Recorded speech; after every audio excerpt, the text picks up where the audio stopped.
ഈശോമിശിഹായ്ക്ക് സ്തുതിയായിരിക്കട്ടെ. അപ്പോസ്തല പ്രവർത്തനങ്ങൾ 21. ജെറുസലേമിലേക്ക്. ഞങ്ങൾ അവിടെ നിന്ന് പിരിഞ്ഞ് കപ്പൽ കയറി നേരെ കോസിലെത്തി. അടുത്ത ദിവസം റോദോസിലേക്കും അവിടെ നിന്ന് പത്താറായിലേക്കും പോയി. ഫെനീഷ്യയിലേക്ക് പോകുന്ന ഒരു കപ്പൽ കണ്ട് ഞങ്ങൾ അതിൽ കയറി. ഇടതുവശത്തായി സൈപ്രസ് ദൃഷ്ടിയിൽപ്പെട്ടു. എങ്കിലും അത് പിന്നിട്ട് ഞങ്ങൾ സിറിയയിലേക്ക് തിരിച്ചു. ചരക്കിറക്കാൻ കപ്പൽ ടൈറിലടുത്തപ്പോൾ ഞങ്ങൾ അവിടെ ഇറങ്ങി. ശിഷ്യന്മാരെ കണ്ടുപിടിച്ച് ഞങ്ങൾ 7 ദിവസം അവിടെ താമസിച്ചു. പരിശുദ്ധാത്മാവിനാൽ പ്രേരിതരായി അവർ പൗലോസിനോട് ജെറുസലേമിലേക്ക് പോകരുതെന്ന് പറഞ്ഞു. അവിടുത്തെ താമസം കഴിഞ്ഞ് ഞങ്ങൾ യാത്ര തുടർന്നു. സ്ത്രീകളും കുട്ടികളും ഉൾപ്പെടെ അവരെല്ലാവരും നഗരത്തിനു വെളിയിൽ വരെ ഞങ്ങളെ അനുയാത്ര ചെയ്തു. സമുദ്രതീരത്ത് മുട്ടുകുത്തി ഞങ്ങൾ പ്രാർത്ഥിക്കുകയും വിടവാങ്ങുകയും ചെയ്തു. പിന്നെ ഞങ്ങൾ കപ്പലിൽ കയറി. അവർ വീടുകളിലേക്ക് മടങ്ങി. ടൈറിൽ നിന്നുള്ള യാത്രയുടെ അവസാനത്തിൽ ഞങ്ങൾ ടോളെമായിസിൽ എത്തിച്ചേർന്നു. അവിടെ സഹോദരരെ അഭിവാദനം ചെയ്യുകയും അവരോടുകൂടി ഒരു ദിവസം താമസിക്കുകയും ചെയ്തു. അടുത്ത ദിവസം ഞങ്ങൾ അവിടെ നിന്ന് പുറപ്പെട്ട് കേസറിയയിലെത്തി. 7 പേരിൽ ഒരുവനും സുവിശേഷ പ്രസംഗകനുമായ പീലിപ്പോസിൻ്റെ വീട്ടിൽ ചെന്ന് അവൻ്റെ കൂടെ താമസിച്ചു. കന്യകമാരും പ്രവചനവരം ലഭിച്ചവരുമായ 4 പുത്രിമാർ അവനുണ്ടായിരുന്നു. കുറേ ദിവസം കഴിഞ്ഞപ്പോൾ അഗാബോസ് എന്നു പേരുള്ള ഒരു പ്രവാചകൻ യൂദയായിൽ നിന്ന് അവിടെ എത്തി. അവൻ ഞങ്ങളുടെ അടുത്ത് വന്ന് പൗലോസിൻ്റെ അരപ്പട്ടയെടുത്ത് അതുകൊണ്ട് സ്വന്തം കൈകാലുകൾ ബന്ധിച്ചിട്ട് ഇപ്രകാരം പ്രസ്താവിച്ചു: പരിശുദ്ധാത്മാവ് അരുളിച്ചെയ്യുന്നു, ജെറുസലേമിൽ വച്ച് യഹൂദന്മാർ ഈ അരപ്പട്ടയുടെ ഉടമസ്ഥനെ ഇതുപോലെ ബന്ധിക്കുകയും വിജാതിയർക്ക് ഏൽപ്പിച്ചു കൊടുക്കുകയും ചെയ്യും. ഇത് കേട്ടപ്പോൾ ഞങ്ങളും അവിടെയുണ്ടായിരുന്ന ജനങ്ങളും പൗലോസിനോട് ജെറുസലേമിലേക്ക് പോകരുതെന്ന് അഭ്യർത്ഥിച്ചു. അപ്പോൾ അവൻ പറഞ്ഞു: നിങ്ങൾ എന്താണ് ഈ ചെയ്യുന്നത്? നിലവിളിച്ചുകൊണ്ട് എൻ്റെ ഹൃദയത്തെ ദുർബലമാക്കുകയാണോ? ജെറുസലേമിൽ വെച്ച് കർത്താവായ യേശുവിൻ്റെ നാമത്തെ പ്രതി ബന്ധനം മാത്രമല്ല മരണം പോലും സ്വീകരിക്കാൻ ഞാൻ തയ്യാറാണ്. അവനെ സമ്മതിപ്പിക്കാൻ കഴിയാതെ വന്നപ്പോൾ കർത്താവിൻ്റെ ഹിതം നിറവേറട്ടെ എന്ന് പറഞ്ഞുകൊണ്ട് ഞങ്ങൾ പിന്മാറി. ആ ദിവസങ്ങൾക്ക് ശേഷം ഞങ്ങൾ യാത്രയൊരുങ്ങി ജെറുസലേമിലേക്ക് പുറപ്പെട്ടു. കേസറിയയിൽ നിന്നുള്ള ചില ശിഷ്യരും ഞങ്ങളോടൊപ്പം വന്നു. ആദ്യകാല ശിഷ്യരിൽ ഒരുവനായ സൈപ്രസുകാരൻ മനാസോൻ്റെ വീട്ടിലാണ് ഞങ്ങൾക്ക് താമസിക്കേണ്ടിയിരുന്നത്. അതിനാൽ അവനെയും അവർ കൂട്ടത്തിൽ കൊണ്ടുപോന്നിരുന്നു.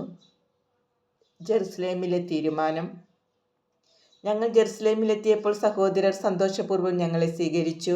അടുത്ത ദിവസം പൗലോസ് ഞങ്ങളോടൊത്ത് യാക്കോബിൻ്റെ അടുക്കലേക്ക് പോയി. ശ്രേഷ്ഠന്മാരെല്ലാവരും അവിടെ വന്നുകൂടി. അവരെ അഭിവാദനം ചെയ്തതിനു ശേഷം പൗലോസ് തൻ്റെ ശുശ്രൂഷ വഴി വിജാതിയരുടെ ഇടയിൽ ദൈവം ചെയ്ത കാര്യങ്ങൾ ഓരോന്നായി വിശദീകരിച്ചു. അവർ അത് കേട്ട് ദൈവത്തെ സ്തുതിച്ചു. അവർ അവനോട് പറഞ്ഞു: സഹോദര, വിശ്വാസം സ്വീകരിച്ചവരിൽ എത്രയായിരം യഹൂദരുണ്ടെന്ന് നോക്കൂ. അവരെല്ലാം നിയമം പാലിക്കുന്നതിൽ വലിയ നിഷ്ഠയുള്ളവരുമാണ്. എന്നാൽ ശിശുക്കളെ പരിച്ഛേദനം ചെയ്യുകയോ പരമ്പരാഗതമായ ആചാരങ്ങൾ അനുഷ്ഠിക്കുകയോ വേണ്ട എന്ന് പറഞ്ഞുകൊണ്ട് മോശയെ അവഗണിക്കാൻ വിജാതിയരുടെ ഇടയിലുള്ള യഹൂദരെ നീ പഠിപ്പിക്കുന്നുവെന്ന് അവർ കേട്ടിരിക്കുന്നു. നീ വന്നിട്ടുണ്ടെന്ന് അവർ തീർച്ചയായും അറിയും. എന്താണ് ഇനി ചെയ്യേണ്ടത്?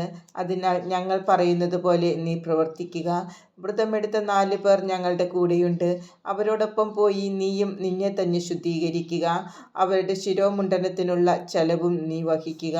അങ്ങനെ നീ തന്നെ നിയമം അനുസരിച്ച് ജീവിക്കുന്നുവെന്നും നിന്നെക്കുറിച്ച് അവർ കേട്ടിരിക്കുന്ന വാർത്തയിൽ കഴമ്പില്ലെന്നും സകലരും അറിഞ്ഞുകൊള്ളും. എന്നാൽ വിശ്വാസം സ്വീകരിച്ച വിജാതിയരെ സംബന്ധിച്ചിടത്തോളം ഞങ്ങൾ ഒരു എഴുത്തയച്ചിട്ടുണ്ട്. വിഗ്രഹങ്ങൾക്ക് അർപ്പിച്ച വസ്തുക്കൾ, രക്തം, കഴുത്തു ഞെരിച്ച് കൊല്ലപ്പെട്ടവ, വ്യഭിചാരം എന്നിവയിൽ നിന്ന് അവർ അകന്നിരിക്കണമെന്ന ഞങ്ങളുടെ തീരുമാനവും അതുവഴി അറിയിച്ചിട്ടുണ്ട്. പൗലോസ് അവരെ കൂട്ടിക്കൊണ്ടുപോയി അടുത്ത ദിവസം തന്നെ അവരോടൊപ്പം ശുദ്ധീകരണ കർമ്മം നടത്തി. അവരുടെ ശുദ്ധീകരണം പൂർത്തിയാകുന്ന ദിവസവും അവർക്കോരോരുത്തർക്കും വേണ്ടി ബലിയർപ്പിക്കാനുണ്ടെന്ന വിവരവും അറിയിക്കാൻ വേണ്ടി അവൻ ദേവാലയത്തിൽ പോയി. പൗലോസിനെ ബന്ധിക്കുന്നു. 7 ദിവസം തികയാറായപ്പോൾ ഏഷ്യയിൽ നിന്നുള്ള യഹൂദർ അവനെ ദേവാലയത്തിൽ കണ്ടു. അവർ ജനക്കൂട്ടത്തെ ഇളക്കുകയും അവനെ പിടികൂടുകയും ചെയ്തു. അവർ വിളിച്ചു പറഞ്ഞു: ഇസ്രായേൽ ജനമേ, സഹായിക്കുവിൻ. ജനത്തിനും നിയമത്തിനും ഈ സ്ഥലത്തിനും എതിരായി എല്ലായിടത്തും ആളുകളെ പഠിപ്പിക്കുന്നവൻ ഇവൻ തന്നെ. മാത്രമല്ല, ഇവൻ ഗ്രീക്കുകാരെ ദേവാലയത്തിൽ കൊണ്ടുവന്ന് ഈ പരിശുദ്ധ സ്ഥലം അശുദ്ധമാക്കുകയും ചെയ്തിരിക്കുന്നു. എന്തെന്നാൽ നഗരത്തിൽ വച്ച് നേരത്തെ അവനോടൊപ്പം എഫേസുസുകാരനായ ത്രോഫിമോസിനെയും അവർ കണ്ടിരുന്നു. പൗലോസ് അവനെയും ദേവാലയത്തിൽ കൊണ്ടുവന്നിരിക്കും എന്ന് അവർ വിചാരിച്ചു. നഗരം മുഴുവൻ പ്രക്ഷുബ്ധമായി. ആളുകൾ ഓടിക്കൂടി.